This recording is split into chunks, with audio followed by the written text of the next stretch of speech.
Titignan mo yung sinusundan mo malayo or lumalapit ka sa kanya. Yan. Yung distance mo na ganyan, maganda. Tama lang yung distance mo nang yan. Yung pagitan na tipong pag mamreno siya bigla ay kaya mo pang mamreno. Ano? Ganun siya. Ano? Ganun. Sa gitna ng lane lang tayo. So, pwede na to. Ito. Pero kung gusto mo pang kumuha ng isang lane, tingin ka muna dyan. Signal ka muna. Yan. Diretso ka lang. Gas ka. Tapos gusto mo ba kumuha ng isang lane? Hindi na, sir. Okay. Yan. Pero mas maganda yung lagi kang nakatingin sa mirror. Okay. Tapos bago mag-change, huwag mo kakalimutan na mag-signal. No?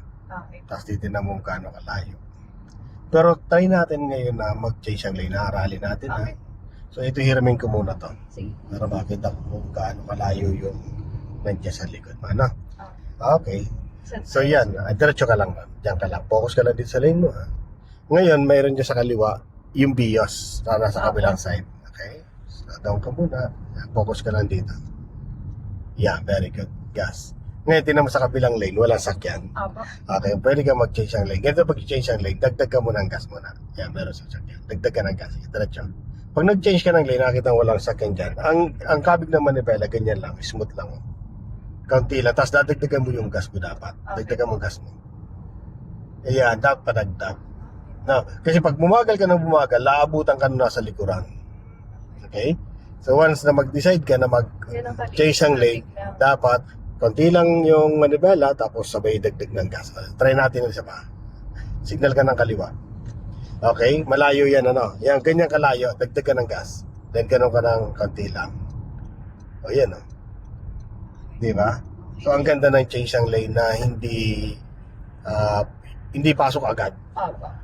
Kaganda sa ganung style kasi, once, kahit may sakyan dito sa likod mo, hindi ka kagad aabutan kasi pa-slide yung atake mo. Apo. Okay? So ito, overtaking lane to. Bawal tayo magbaba dito sa lane na to.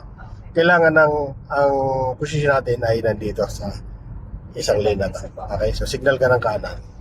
Tingin ka muna dito. Wala. Sa posisyon ka. Yun. Nakita mo solid na yan. So dapat di tayo nag-change ng lane doon. Kaya solid. Pero yung lane na yan, ang mga guhit na yan, nagpapaalala lang sa iyan. Apo. Anong ibig sabihin? Yung putol-putol na guhit, nagpapaalala sa iyo na hindi masyadong delikado once na gusto mo mag-change ang lane. Apo. Okay yung kalsado na yan. Ngayon, pag solid naman, pinapaalala ng kanya na medyo delikado kaya pinagbabawal na basta-basta mag-change ang lane. Kasi pwedeng danger yung area na yon, medyo delikado sa part na yun na kung mag-change ka ng lane. Ganun din na. So, pero ang pinaka ano pa rin talaga niyan, dapat titingnan mo talaga sa likod kung walang sakyan, gaano kabilis yung nasa likuran. Okay?